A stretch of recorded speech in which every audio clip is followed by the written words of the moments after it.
My name is, first of all, Kathy Costanzo, and I'm the Executive Director of the Center for Public Representation. My name is Michael Kendrick, and I work with the Center for Public Representation.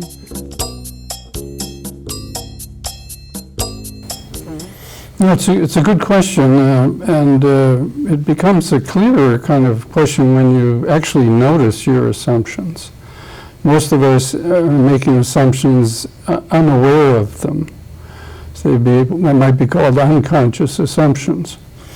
And of course, it's quite enlightening when you realize you had made assumptions about people, and further, that they weren't actually very helpful assumptions.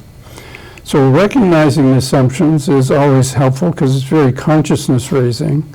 But secondly, recognizing the harmful assumptions begs the question of what would be a helpful, positive assumption instead of a negative one. And I'll just take an ordinary example. There are now tens of thousands, millions really, of people with disabilities working at regular jobs in the community in the United States as well as other countries. They weren't working 30, 40, 50 years ago. They were in custodial settings, looked after, and nobody ever thought that they could work at a regular job in the community.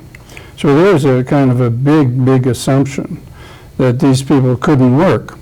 Now, it took us a long time to get all those people working, but it shows the power of having recognition of unconscious assumptions, making them conscious so that you can then decide what to do about them. And when we recognize our assumptions about people are holding them back, that's actually empowering us to push ourselves to say, well, if not those assumptions, what would be life-giving, positive, constructive kind of assumptions?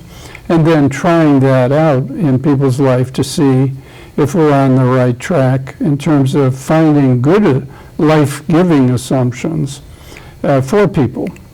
And just to use employment as an example, today there are just literally tens of thousands of people working at jobs that were definitely not working at jobs 20 years ago.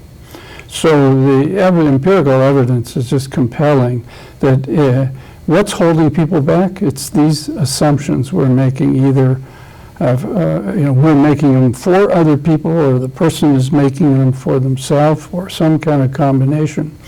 But once you see the role of these unconscious assumptions, you can change them because they're no longer unconscious. You can decide to work with another more positive assumption. You know, we started off with a set of expectations that we'll support the youth the way we supported adults.